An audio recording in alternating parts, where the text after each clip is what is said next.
Hello guys, welcome back to our new video. আজকের আমরা আলোচনা করব এফিডেভিট নিয়ে। তো এই এফিডেভিট কথাটা কিন্তু আপনারা শুনে থাকবেন। তো এই এফিডেভিট বলতে কি বোঝায়, এফিডেভিট কিভাবে করতে হয়, কত প্রকারের এফিডেভিট আছে, সেইগুলোই আমরা আজকের খুব সহজ ভাষায় বুঝে নেওয়ার চেষ্টা করব। তো এফিডেভিটটাকে সহজভাবে বোঝার জন্য আপনারা বাংলায় একটা চলতি কথা নিশ্চয়ই শুনে থাকবেন যে কোনো ব্যক্তি নিজেকে সঠিক বা নিজেকে সত্য প্রমাণ করার জন্য কি করে না, সে বলে আমি আমার দিব্যি বা আমার বাবা মার দিব্যি বলছি, আমি এই কাজটা করিনি। আপনারা অনেক মুভির সিনেও এই কথাটা দেখে থাকবেন বা শুনে থাকবেন। কিন্তু কোর্ট এইরকম দিব্যি বা এইরকম কিছুর ওপর বিশ্বাসী নয়। তাই কোর্টে কিন্তু অলওয়েজ একটা এফিডেভিট বা তার লিখিত প্রমাণপত্র আমাদের দিতে হয়, যাতে কোর্টের কাছে সেটা প্রমাণ থাকে এবং ভবিষ্যতে আপনার স্বীকারোক্তি যদি ভুল হয় তাহলে কিন্তু আপনার সাজা হতে পারে কোর্টকে এইরকম মিথ্যা স্বীকারোক্তি দেওয়ার জন্য।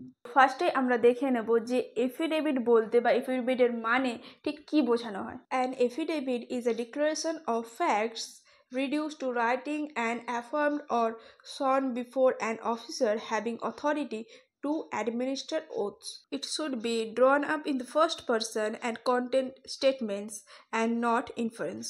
এফিডেভিটের ডেফিনেশন দেখে নিলাম। তো এই এফিডেভিটের ডেফিনেশন অনুযায়ী আমরা যেটা বুঝতে পারছি যে affidavit is a statement of a person on oath, অর্থাৎ কিনা এখানে এফিডেভিটের মাধ্যমে একজন মানুষ তার স্বীকারোক্তি, সে যে সত্য কথা বলছে সেটা কিন্তু সে স্বীকার করে। আমরা জানবো যে এফিডেভিট কত প্রকারের হয়। এফিডেভিট কিন্তু মেনলি টু টাইপসের হয়, একটা হলো নোটারিস এবং একটা হলো জুডিশিয়াল এফিডেভিট। তো এফিডেভিট কিন্তু একটা নন জুডিশিয়াল স্ট্যাম্প পেপারে করা হয়। তো সেখানে নোটারিস এফিডেভিট বলতে যে এফিডেভিটে নোটারিস অফিসাররা সই করে। আপনারা শুনে থাকবেন যে অবশ্যই যে এফিডেভিটে কিন্তু নোটারিকে দিয়ে অ্যাটেস্টেড করাতে হবে। তো এর মানে হলো কিন্তু যে নোটারি অফিসার আছে, তাদের হাতে কিন্তু ক্ষমতা আছে, তারা এফিডেভিটে সই করতে পারবে। এবং এই নোটারিস এফিডেভিট যখন আপনারা কারোর কাছ থেকে করাবেন, অবশ্যই দেখবেন যে তারা কিন্তু একটা নন জুডিশিয়াল স্ট্যাম্প পেপারের মধ্যে আপনাকে এফিডেভিটটি করে দিয়েছে। যদি আপনাকে নোটারিস এফিডেভিট করতে বলে যেখানে নোটারি অফিসার সই করবে, তাহলে ক্ষেত্রে আপনারা কিন্তু কোনো নোটারি অফিসারের সাথে নিজেরাই যোগাযোগ করে এফিডেভিটটি খুব সহজে করে নিতে পারবেন। আপনাদেরকে অবশ্যই এফিডেভিটে একটা উকিলবাবু সই করে নিয়ে যেতে হবে এবং আপনি নিজে ডিপোনেন্ট হিসাবে সেখানে সই করবেন, অবশ্যই কিন্তু নোটারি অফিসারের সামনে। এবং সেক্ষেত্রে মাথায় রাখতে হবে যে এফিডেভিট করার পরে সেই নোটারি অফিসার অবশ্যই আপনাকে এফিডেভিটটি সম্পূর্ণ পড়িয়ে বুঝিয়ে দিয়েছেন এবং আপনি সম্পূর্ণটা বুঝে তারপরেই সই করেছেন, তবেই কিন্তু সেটা একটা ভ্যালিড এফিডেভিট হিসাবে গণ্য হবে।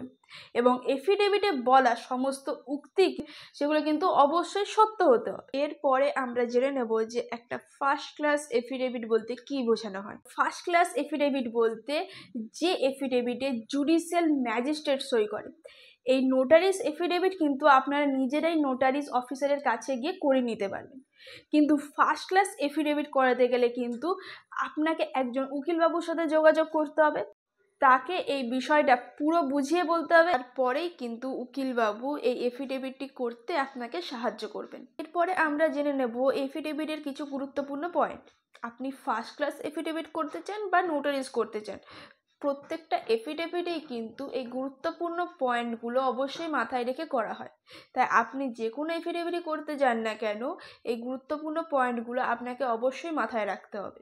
ফার্স্ট হলো রিটেন ফরম্যাট, লিখিত ফরম্যাট বা লিখিতভাবে সেটাকে বলা। একটা এফিডেভিট কিন্তু কখনো ওরালি বা মৌখিকভাবে হয় না।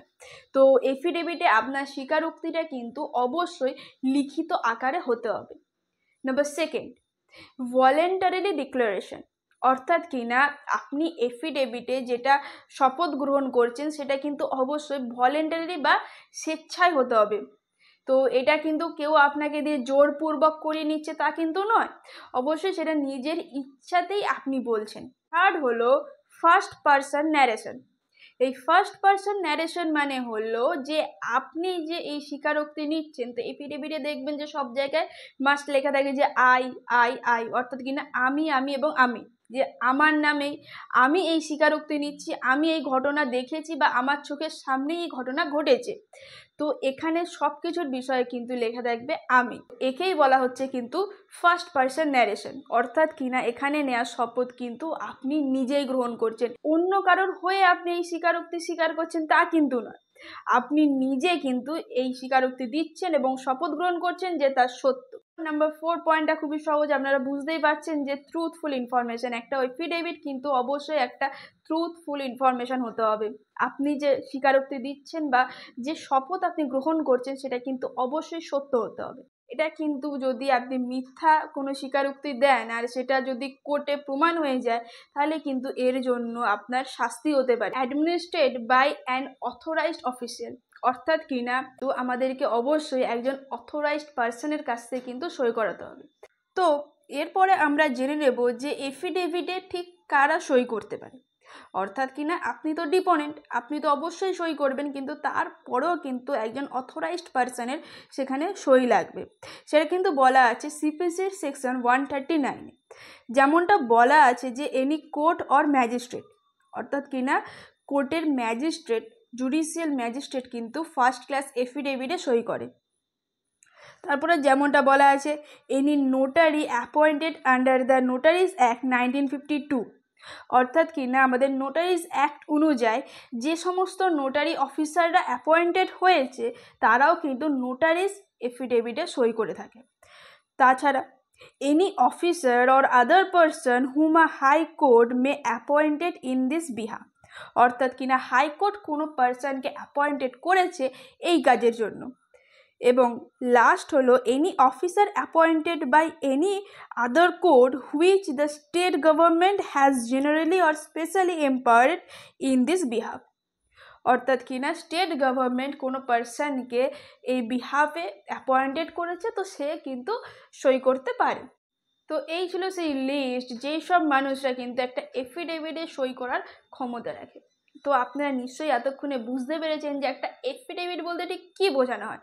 একটা এফিডেভিট হলো এমন একটা শপথপত্র যেখানে আপনি কিছু সত্য কথা স্বীকার করেন, আপনার নিজের কোনো সত্য কথাকে স্বীকার করছেন, অর্থাৎ কিনা আপনার নাম হতে পারে, আপনার বয়স হতে পারে, আপনার জন্মসাল হতে পারে, যে কোনো কিছু যা আপনি নিজে জানেন সেটা সত্য, উপযুক্ত প্রমাণ সহ কিন্তু আপনি এই শপথ গ্রহণ করছেন এবং এই সত্য কথা কিন্তু আপনি স্বীকার করছেন এফিডেভিটের মাধ্যমে। শেষে আপনাদের যেটা ডাউট থাকে যে একটা নোটারিয়াল এফিডেভিট এবং একটা ফার্স্ট ক্লাস এফিডেভিট দুটোর মধ্যে কি পার্থক্য আছে, এতক্ষণে যদি ক্লিয়ার নাও হয়ে থাকে তাহলে আমি আরেকবার বলে দিই, যে সমস্ত এফিডেভিটরা নোটারি অফিসাররা সই করে সেগুলো হলো নোটারিয়াল এফিডেভিট, এবং যে সমস্ত affidavit first class judicial magistrate সই করে তাকে আমরা বলবো ফার্স্ট ক্লাস এফিডেভিট। এক্ষেত্রে আপনার নির্দিষ্ট জায়গায় গেলে সেখান থেকে কিন্তু আপনাকে বলে দেওয়া যদি আপনার কোনো ডকুমেন্টস সেখানে লাগে বা কোথাও যদি সেটা লাগে তো সেখানে বলে দেওয়া হয় যে আপনাকে অবশ্যই কিন্তু ফার্স্ট ক্লাস এফিডেভিট করিয়ে আনতে হবে, এবং সেক্ষেত্রে আপনার একজন উকিলবাবুর সাথে যোগাযোগ করবেন এবং সেই উকিলবাবুর সাহায্য নিয়ে কিন্তু আপনারা একটা ফার্স্ট ক্লাস এফিডেভিট করে নিতে পারবেন। তো এই ছিল আজকের আমাদের ছোট্ট আলোচনা, কিন্তু খুবই গুরুত্বপূর্ণ আলোচনা।